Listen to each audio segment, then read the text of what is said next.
बड़ी खुशी की बात है कि आज हमारे साथ जाने माने कवि, प्राध्यापक, वक्ता और बहुत अच्छे व्यक्ति डॉक्टर विक्रम कोटसिक जी हैं, जिनसे आज हम हिंदी कविता में छंद पर बातचीत करेंगे।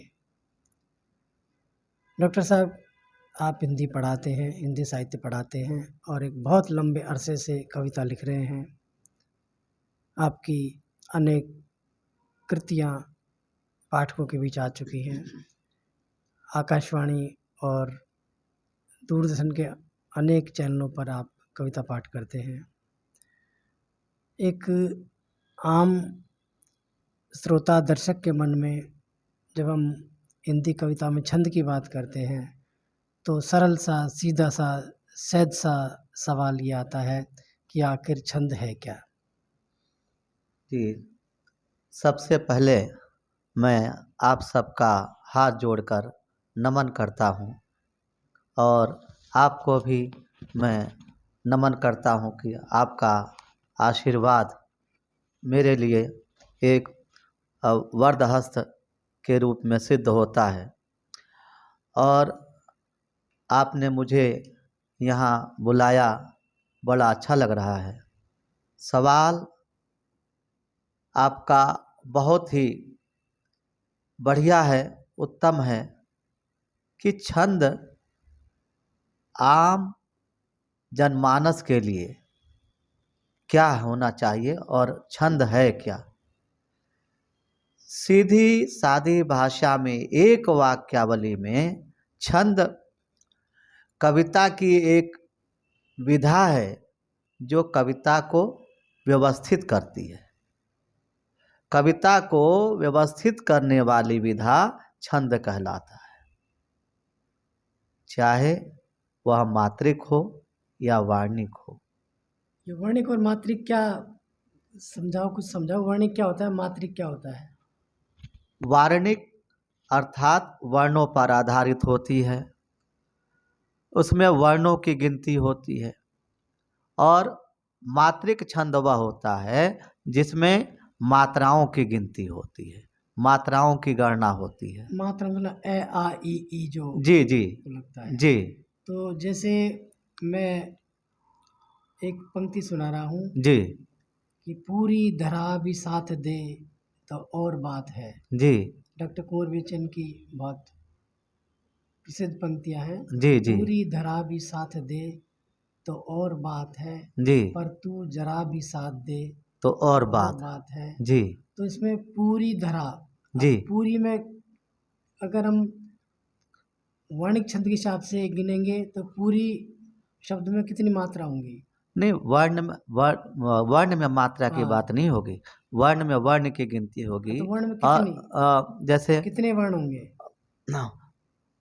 पू उ री, इसमें चार वर्ण हो गए। और चार वर्ण में लेकिन जो है इसमें तीन तीन वर्णों का एक समूह होना चाहिए। हाँ, तो मैं पूरी धरा भी साथ दे, जी, अब इसमें कितने वर्ण हुए? तो पूरी धरा भी साथ दे, इसमें वर्णों की गिनती करके ही बताना पड़ेगा, तो ऐसे नहीं बता सकते। तो गिनती, अब हम बैठे ना, गिनती करके बताओ। जैसे अब पू पू उ री ई, तो इसमें ये चार वर्ण हो गए। चार चार चार आठ वर्ण हो गए। और इसी प्रकार से जब अगर आठ कैसे हो गए? नहीं, पू ठीक है, हाँ, दो, हाँ, री रे ई हाँ, चार, र ई चार, हाँ। अच्छा, धरा भी साथ गिन रहे हाँ हो आप? हाँ अच्छा, हाँ, दोनों को मिला जी के। जी, ठीक है। हाँ, इसलिए अब धरा। इसमें मात्रिक छंद बताओ कितने हुए? और मात्रिक छंद में नहीं, इसी की पूरी में मात्राएं कितनी हुई? हाँ, पूरी में हाँ, पू, पूरी और धरा हाँ, मिला पू, के। हाँ हाँ, हाँ, पू उ हाँ, री री ई, हाँ, क्योंकि बड़ी की बड़ी मात्रा मात्रा है हाँ, तो दो गिने जाएंगे। हाँ, तो एक जब जहाँ दीर्घ दीर्घईकार बड़ी होगा, मात्रा हो जहाँ वहाँ बड़ी दो गिनी मात्रा होगी जाती है, वहाँ 2 गिनी जाएंगी, छोटी मात्रा होगी तो 1 एक गिनी गिनी जाएगी। जाएगी, तो ठीक है। पू उ 2 री ई 4 मात्राएं 4 होंगी। मात्रा और धरा मिला देंगे तो हाँ, ध रा आ 4 मात्रा है 4 मात्रा। जी। नहीं, तीन धरा तीन 3 हुई, 3 मात्रा है। पूरी धरा। हाँ, पूरी धरा। तो तो अब इसमें 4 3 7। हाँ, और वहाँ 8 हुई, हाँ, वहाँ 8 वर्ण हो गए। वहाँ धरा में 4 मात्रा कैसे गिनाए आपने? वो उसमें ये अभी जो गिना है हाँ, तो वहाँ एक वर्णिक छंद में हाँ, धरा में 4 मात्रा कैसे हुई? नहीं 4 मात्रा नहीं हुई, नहीं, 4 वर्ण कैसे 4 हुए? ध र नहीं 3 वर्ण हो गए ना। 3 ही हुए ना, 3 हाँ ही वर्णिक में हाँ 3 हुए, हाँ, इसमें 3 हुए। 3 वर्ण हो गए। तो दोनों ध धरा फिर उसका अंतर क्या हुआ? ध रा ध रे ध र आ 3 हुई, हाँ, ध र आ और 3 यहाँ भी 3, 3 यहाँ यहाँ 7, दोनों में 7 हुई। पूरी धरा में वहाँ भी वर्णिक में भी 3 हुई, और 7 यहाँ कुल मिला के 7, हाँ और 7 हो गए। यहाँ भी 7 ही हाँ हुई। 7। तो अंतर क्या है, दोनों में क्या अंतर है? दोनों में अंतर कि हमने वहाँ वर्णों की गिनती की और फिर मात्रा में मात्रा की गिनती की, ये एक अंतर है। खाली हम गिनने का अंतर है, हाँ, बाकी मात्रा कुल मिला के तो वो हुए तो 7 ही, 7 ही। लेकिन हमने वर्णों की वहाँ वर्णों में वर्ण की गणना की और मात्रा के हिसाब से मात्राओं की गणना की। अब भी के साथ पूरी धरा भी, तो इसमें वर्णिक में कितने हुए? भी में वर्णिक छंद भी में कितने हुए? वर्ण में तब भी में तो ये 2 ही वर्ण हुए ना। भय और भा ई। में बड़ी की मात्रा हाँ, भय और ई। अगर मात्रा में गिनेंगे तो 3 मात्राएं हो गई। भय ई ई डबल हो गई। हाँ, डबल हो गई। भी हाँ, और वहाँ 3 हो गई, और वहाँ 2 हुई, 2 हो गई। तो वर्ण में वहाँ कम पड़ गया जी। तो अच्छा, पूरी धरा भी 7 हाँ, तो 7 में हाँ, वर्णिक छंद में कितने वर्ण कितने स आ थ हाँ, स आ थ तो 3 वर्ण हो गए। और मात्रा कितनी हुई? मात्रा सा आ थ सा आ 1 आ 2 थ 3 पर यहाँ पर वर्ण ये मात्रा के हिसाब से भी 3 हो गई, वर्ण के हिसाब से भी 3 हो गई। तो वर्ण के हिसाब 2 बता रहे हो? 2 ये हाँ, ये साथ में, हाँ साथ में तो अब दे आ गया।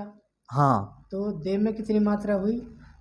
द पूरी धरा भी 7 दे। हाँ, 7 दे में जो है कितने हुए? वर्ण तो 2 ही हुए, द और ए। हाँ, और मात्रा में 3। मात्रा में 3 कैसे? 2 ही मात्रा भी नहीं, दे और ए 2 नहीं, दे ए हाँ, तो 2 ही तो हुए। हाँ, दे हाँ, ठीक है 2 ही हुए ना। हाँ, 2 हाँ, 2 मात्रा हाँ, 2 तो 2 ही हुए। दे ए हाँ, 2 वहाँ पर भी 2 यहाँ पर भी। दर्शकों, जैसा कि आप सुन रहे हैं, देख रहे हैं हाँ, कि मात्रा कोई बहुत बड़ा खेल नहीं है, ये बहुत छोटी सी बात होती है, और ये कविता का मुख्य आधार है कि अगर आप पहले कविता लिखना सीखोगे तो उससे पहले आपको मात्राओं का ज्ञान होना बहुत ज़रूरी है।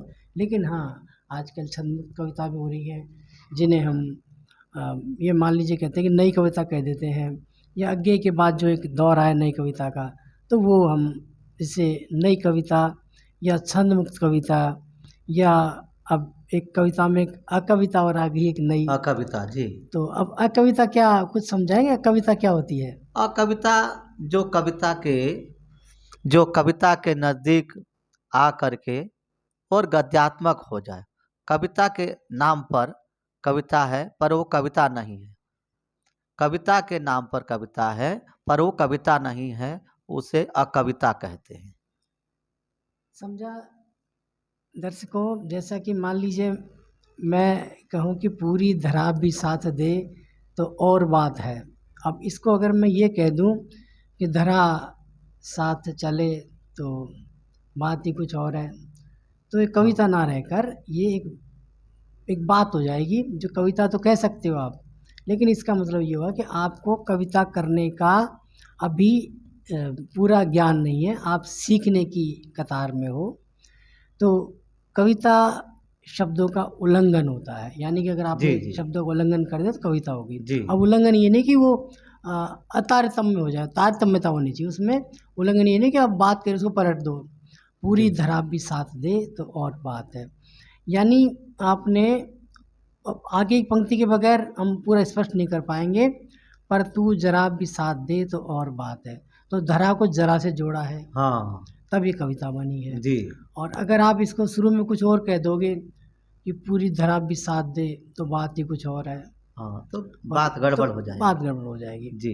तो कविता शब्दों से परे का खेल है, और एक ऐसा खेल है जो एक बार आदमी को ये कविता करना आ जाए तो उसका जीवन खुद का और समाज का संवर सकता है, सुधर सकता है। मैंने सही कहा? बिल्कुल, बिल्कुल। बिल्कुल, आपने बहुत अच्छी बात कही, क्योंकि कविता वास्तव में, अगर कविता के नाम पर हम कहें कि कविता लिख रहे हैं और लिख रहे हैं गद्य, तो कविता की बदनामी होती है, कविता का अपमान होता है। कहते वहाँ गीत मत गाओ साथी, जहाँ हृदयहीनों की बस्ती। तो कविता क्या है? मानव मन की रागात्मक अनुभूतियाँ जो शब्दायिक हो करके और जनमानस के सामने प्रस्तुत हो जाए, वही कविता है।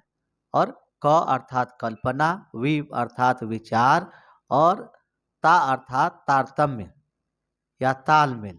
कल्पनाओं और विचारों का जो तारतम्य है, उसकी समावेशिता है, वही कविता कहलाती है।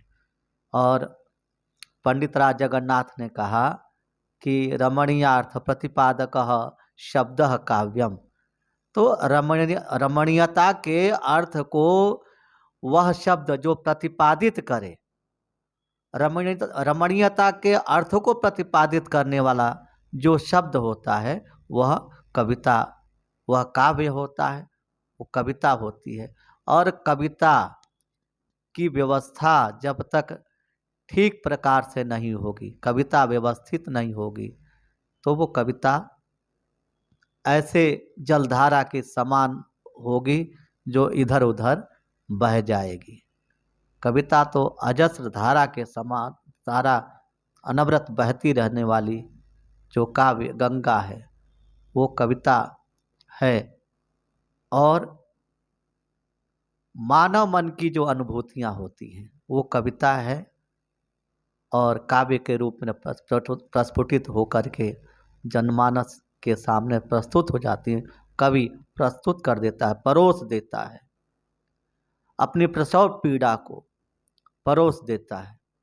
और चाहे छंदों के रूप में हो, चाहे गज़लों के रूप में हो, गीत के रूप में हो। तभी तो मैंने लिखा है कि कभी मैं छंद लिखता हूँ, कभी मैं गीत लिखता हूँ, जीवन सुरमयी होवे वही संगीत लिखता हूँ, हृदय की भावमाला को सजाकर मीत लिखता हूँ, रसिक हर बात बन जाए वही मैं प्रीत लिखता हूँ। और तो छंद की महिमा बहुत निराली है। छंद को जिसने समझ लिया, छंद शास्त्र, नारद पुराण में एक अध्याय आता है छंद शास्त्र का। तो छंद शास्त्र का आप अध्ययन करेंगे तभी जो है छंद का छंद विधान का ज्ञान, व्यापक विशद ज्ञान आप प्राप्त कर सकते हैं। अन्यथा छंद के विषय में जानना, थोड़ा सा बताओगे उसमें मूल उसका रूप क्या है? छंद का, जी। छंद वह व्यवस्था है जो कविता की यति, गति, लय और संगीतात्मकता को व्यवस्थित करती है। अच्छा, जो हम दोहा चौपाई, जी ये तो दोहा में हम जब दोहा लिखते हैं जी तो उसका कोई दो हमने एक वर्णिक छंद बताया है, मात्रिक छंद। तो इसमें दोहा में कौन सा छंद उपयोग में आता है? दोहा में मात्रिक छंद का प्रयोग होता है।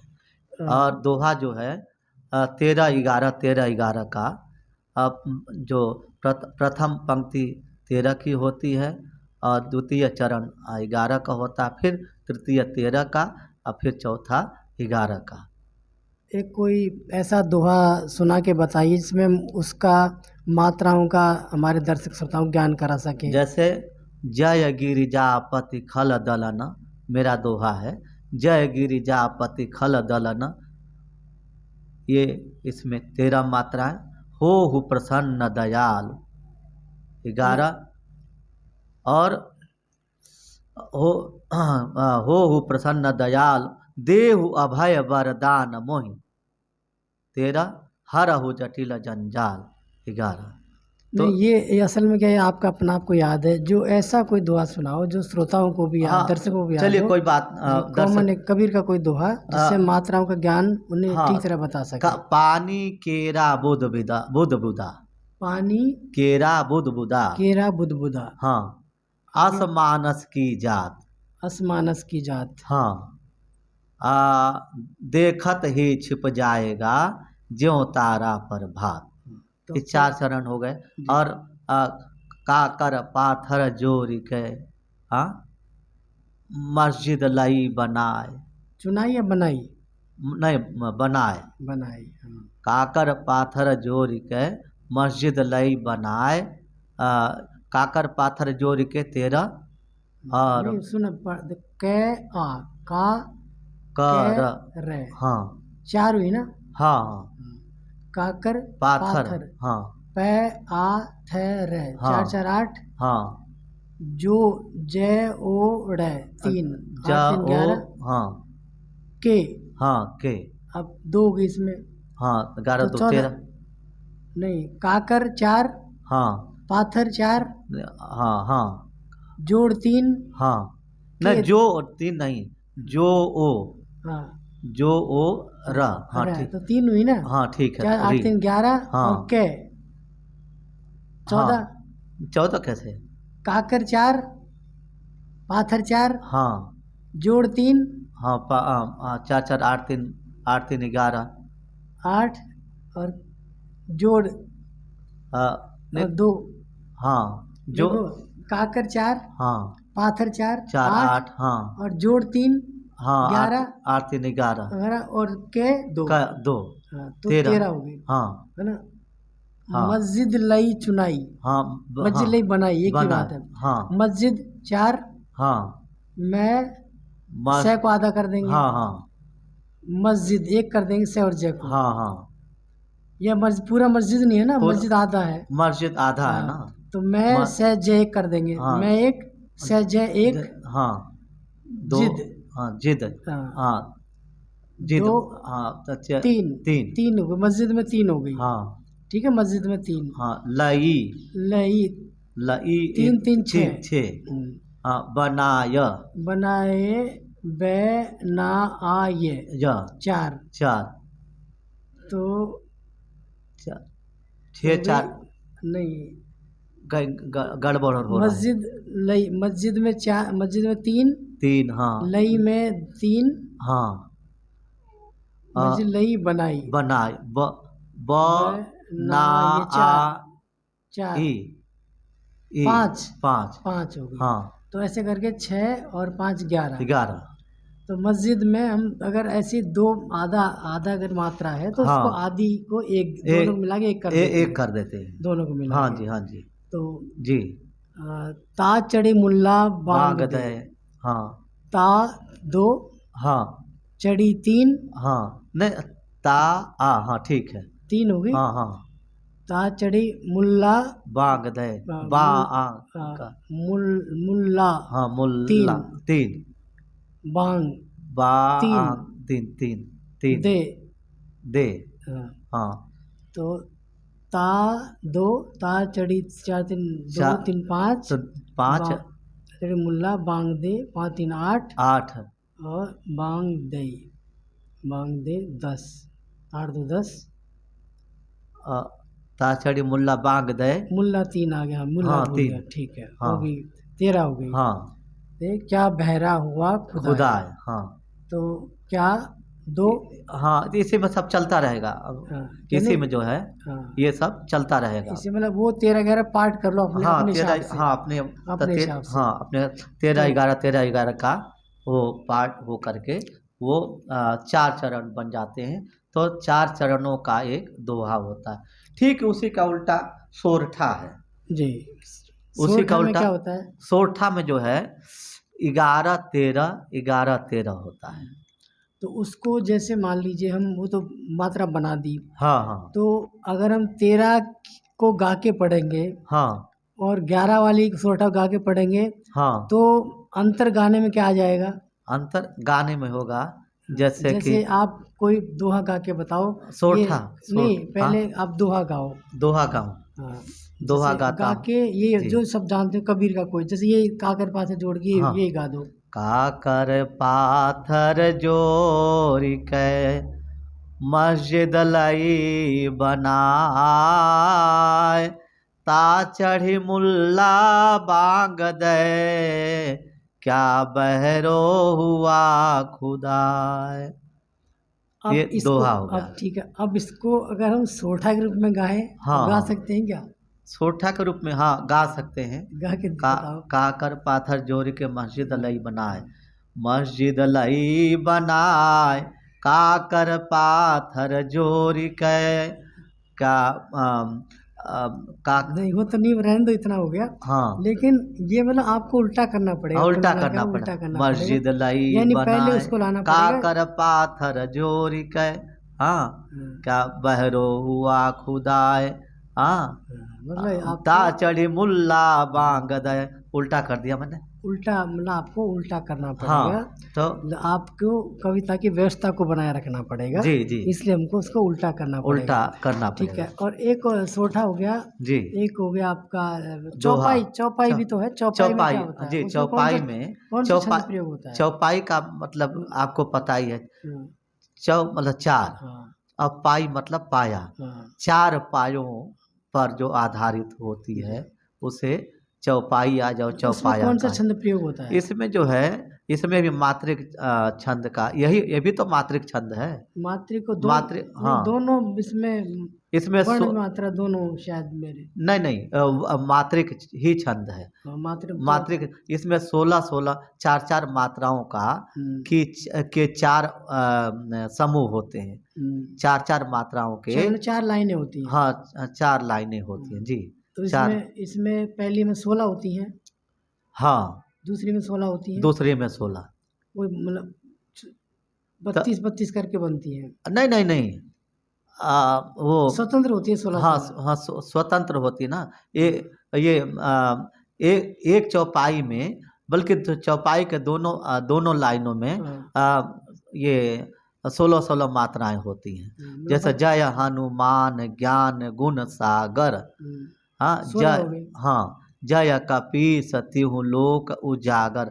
जब और इनको दोनों अलग अलग करेंगे हाँ, तो 4 4 मात्राएं आएंगी उसमें तभी तो चौपाई बनेगी। लेकिन जो है वास्तव में लिखी जाती है 2 लाइनों में ही। हाँ, 2 लाइन होंगी। हाँ हाँ जय हनुमान ज्ञान गुण सागर। हाँ जय फिर कपीस मात्रा बदलनी पड़ेगी, नीचे लाना पड़ेगा पंक्ति को। हाँ पंक्ति को नीचे लाना पड़ेगा। जय कपीस तिहु लोक उजागर।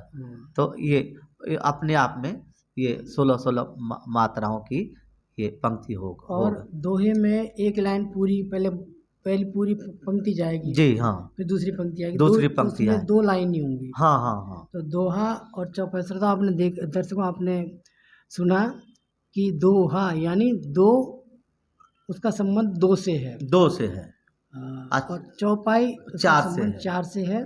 4 पंक्तियां बनेंगी, 4 दोहा पंक्तियां में 2 पंक्तियां बनेंगी जी उसमें 13 11 की मात्राएं होंगी, यानी पहले 13 फिर सेकंड पार्ट में 11, हाँ और ऐसे ही नीचे आएंगे 13 और 11 और 11 जब जी सोरठा जब आएगा हाँ तो 11 पहले आएंगे, और 13 बाद में, 13 बाद में और आएंगे जी रूल उसके वही रहेंगे। जी और चौपाई में 4 लाइनें होती हैं, जिसमें पहली लाइन में 16 मात्राएं होंगी, दूसरी में 16 होंगी, तीसरी जी में 16, चौथी में 16। जी लेकिन ये 32-25 का समूह बनेगा, हाँ क्योंकि हाँ वो एक और साथ गाएंगे ना, जय हनुमान ज्ञान गुण सागर जय जय कपीस कपीस तिहु लोक लोक उजागर, एक साथ बोलना पड़ेगा हाँ आपको। हाँ बिल्कुल ये अलग तोड़ते नहीं हम नहीं इसको। नहीं तोड़ते नहीं है हाँ, ये तो ये छात्रों को समझाने के समझाने के लिए तोड़ना पड़ता है। हाँ, तो ये क्योंकि हम क्या है कि जैसे कोई कविता कहते हैं, कोई गीत कहते हैं तो एक रिपीट करते हैं, लेकिन यहाँ रिपीटेशन का नहीं वो नहीं, नहीं है। हाँ, जब तक आप पुनरावृत्ति का कोई, पुनरावृत्ति का कोई विकल्प नहीं है, हाँ, क्योंकि जय विकल्प नहीं है। हनुमान ज्ञान गुण सागर, हाँ, आप जय, रुक नहीं सकते यहाँ। हाँ, आप दोबारा जैसे रुकोगे, बंदाऊं गुरु पाद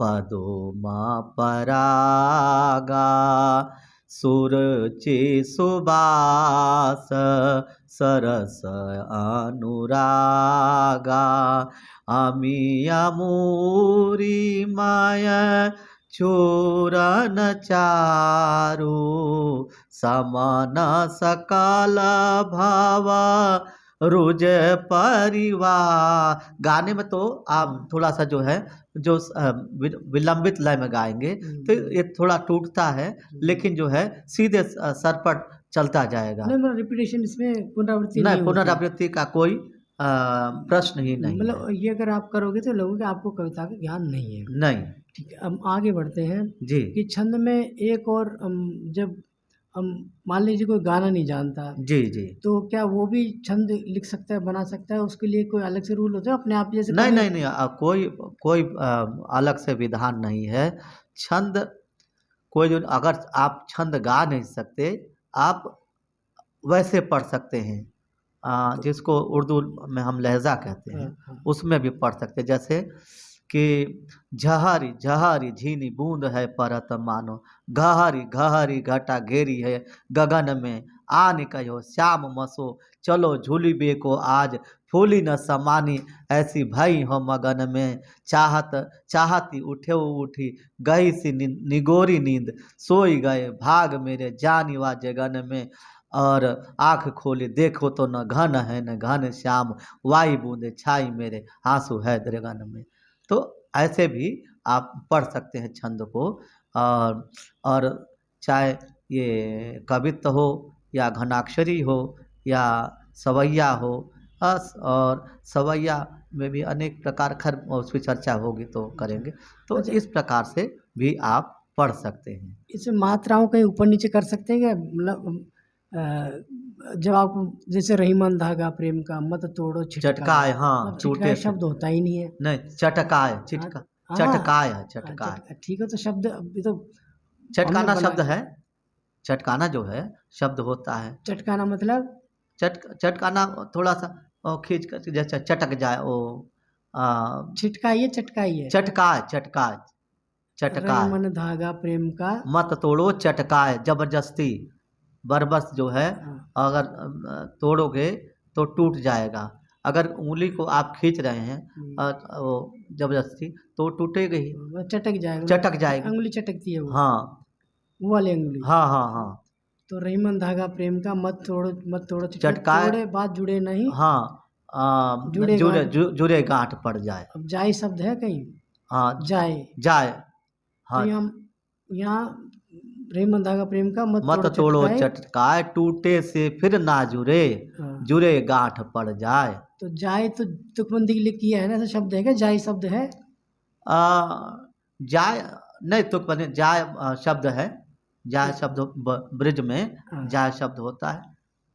नहीं, जैसे हम कहते हैं कि कहाँ कहाँ जाए है, हाँ, तो वो वाला जाए उठाया है। हाँ हाँ, और कोई हम लेते हैं दोहा, जैसे कबीरा खड़ा बाजार में, हाँ, मांगत सबकी खैर, पूछत सबकी खैर, पूछत सब मांगत या पूछत, पूछत सबकी खैर। हाँ, ना काहू से दोस्ती ना काहू से बैर। अब काहू शब्द कहाँ से आया?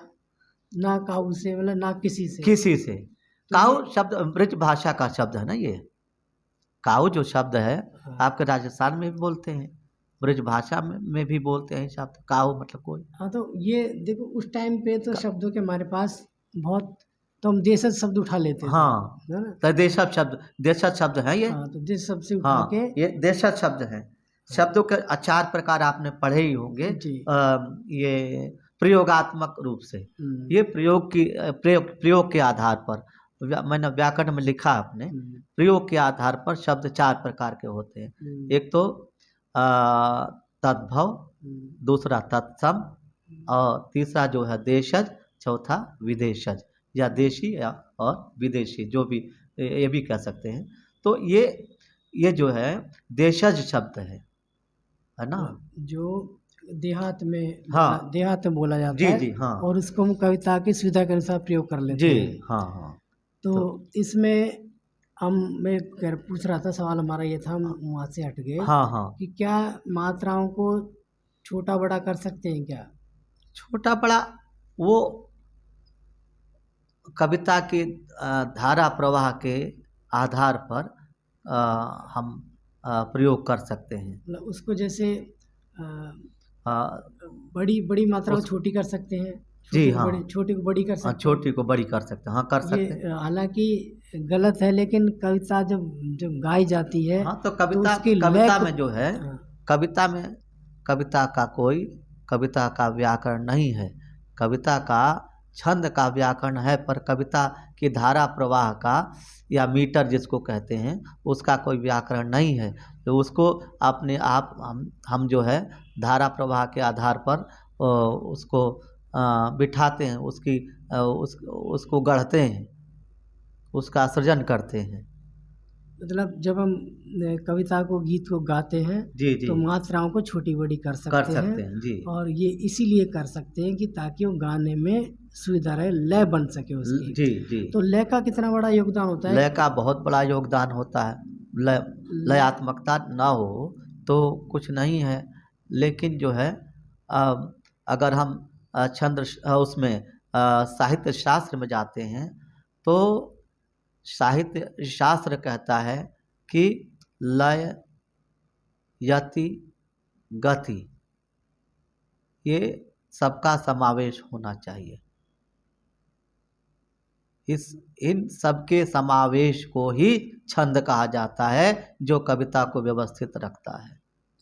तो जब गति आती है तो मात्रा टूटती है, जी ये सही है? हाँ। तो इसी को व्यवस्थित करने में, अनुशासित करने का कार्य व्यापार छंद करता है, छंद करते हैं। तो अनुशासन जब हम कविता में बनाते हैं जी तब अनुशासन तो वही रहता है, लेकिन जब हम उसको गाते हैं तो लय के हिसाब से मात्राएं छोटी बड़ी हो जाती हैं जी। और उसे लिखने में आप भले गलत लिखो तो, लेकिन गाने में हमें समझ जाते हैं कि कविता क्या कहना चाहती है, कवि क्या कहना चाहता है। जी तो लय जब बीच में आती है तो शब्द टूटते हैं, बनते हैं, बिगड़ते हैं, पर कविता का रूप वही रहता है। ये विक्रम शायद कहना चाहते हैं। जी जी और इसमें छंद में कोई कवित्व अलग से एक छंद आया है, उस कवित्व को जी वो उसको समझाएंगे उसको भी। कवित्व जो है या कवित्व मनहरण, और कवित्व मनहरण में दो प्रकार का कवित्व होता है। एक तो घनाक्षरी कवित्व और एक मनहरण कवित्व। तो घनाक्षरी जो कवित्व होता है 30 से 31 वर्णों का ये होता है, और जो है जो कवित्व मनहरण होता है वो मात्र 30 वर्णों का होता है। 15 और 15 पर ठहराव यानी यति होती है ना। और 15-16 जहाँ 15-16 पर यति होती है वहाँ पर घनाक्षरी होती है। कवि देव ने, रीतकालीन कवि देव ने स्वयं के नाम पर देव घनाक्षरी की रचना की, जैसे मैंने आपको सुनाया। और एक वो लिखा, वो दरबार, एक और सुनाओ जो हमारे दर्शक श्रोता समझ सके। एक ऐसे सुनाता हूँ कि तुलसी की रचना सुनाता हूँ कि पात भर सहरी सकल सुत बारे बारे, केवट की जाति कछु वेद नफ्स पढ़ाई हो। पात भर सहरी सकल सुत बारे बारे, केवट की जाति कछु वेद न पढ़ाई हो। सब परिवार मेरो याही लागी राजा जू, हो तो दीन वित्तहीन कैसे दूसरी गढ़ाई हो। गौतम की घरनी सो तरनी तरेगी मेरी, प्रभु सो निषाद है के बाद न बढ़ाई हो, तुलसी के ईस राम रावर सो साची कहो, बिनु पग धोए नाथ नाव न चढ़ाई हो, तुलसी के ईस राम रावर सो साची कहो, बिनु पग धोए नाथ नाव न चढ़ाई हो। ये तो कवित्त मनहरण है।